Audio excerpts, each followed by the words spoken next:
Hello, ladies and gentlemen. I am the American Spy Fox. This is just a short but sweet, impromptu, unscripted video. I realize that not everyone reads the community tab. Not everyone even knows that the community tab is even a thing, that it exists. So I wanted to make a short video to let you guys know the MEL magazine, MEL magazine article that was being written about the Kurt Cobain murder conspiracy has been published. There's a part, it's a very lengthy article. There's a part in it about the American Spy Fox channel. They interviewed me, asked me some questions, stuff like that. The author, Mick Wright, also puts his own opinion into it. There are other YouTubers who are also mentioned in the article, and I think it would be something that people like us would want to read. It's all about the resurgence of interest in Kurt Cobain. And now, they do talk to both sides. They talk to people who believe it was a suicide. They talk to people who believe foul play may have been involved. And I wanted to clear something up now that I have the chance. I don't dislike or disrespect people for their beliefs. That's called being a Nazi. When you decide that someone is your enemy because they don't think, walk, act, and talk like you and dress like you. If you believe Kurt Cobain committed suicide, feel free to discuss it on the channel, okay? It's a debate.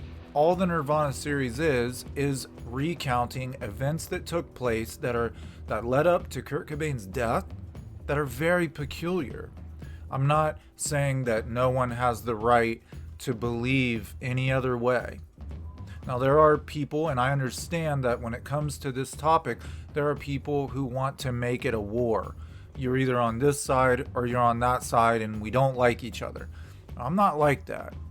I've looked at both sides of the fence, and I respect other people's opinions. The main reason I bring this up is the article itself. It seemed to be so black and white, like either you're on this side or you're on that side. And it's like, why can't we just talk about it?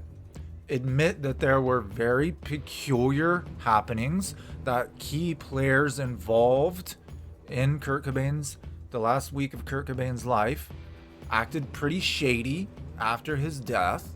There's a lot of strange happenings. I mean, whether you believe he committed suicide or whether you believe foul play was involved is irrelevant. These strange occurrences happened regardless, and that's, to me, is worth talking about. The Nirvana series will end on April 5th. I will continue to produce Nirvana videos, including the brief history of Nirvana. But as far as the conspiracy aspect goes, it's going to end on April 5th, here in a couple days. Members will get to see it a day early. It'll be open to the public the next day, and then we will have a public chat about what we all believe. And I encourage people who believe Kurt committed suicide to come to the chat and express your opinion. No one's going to attack you verbally, aggressively verbally attack you. I'm not like that.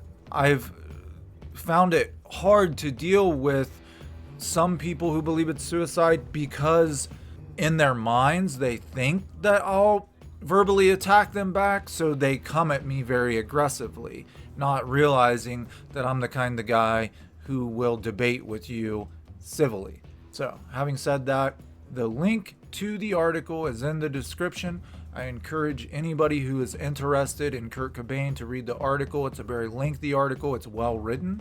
Mick Wright, in my opinion, did a good job of... There was only one thing I would complain about. He pretty much quoted me word for word. I was very skeptical. I've read a lot about Kurt Cobain and how skeptical Kurt was of the media because they often misquoted him. I was worried about that too, and I said to Mick, back when he interviewed me, well, before I even agreed to do it, I said, are you going to make me out to be some kind of tinfoil hat conspiracy theorist? He very cleverly twisted my words around in the article. This is the only thing I would complain about, and it's very minor. In the paragraph where he brings up the American Spy Fox channel, he says, the American Spy Fox does not look at himself as a tinfoil hat conspiracy theorist. So, bravo, Mick. You very cleverly twisted my words. He promised me that he wouldn't call me one or paint me to be one, but he still mentioned it. You guys know what I'm saying. By the way, MEL magazine is owned by Dollar Shave Club. If you're a member of Dollar Shave Club, you actually get a physical copy mailed to you monthly, and they have over 4 million subscriptions. That's like 80,000 online subscriptions, 4 million physical copy subscriptions. So this involves you guys too. After all, if there wasn't an audience who discussed this topic, nobody would want to write an article about it. So this has to do with you guys too. I encourage you to go and read it, and know that the next Nirvana series video will be on time, and we will have a chat on April 5th. Thanks for watching. See you in the next episode.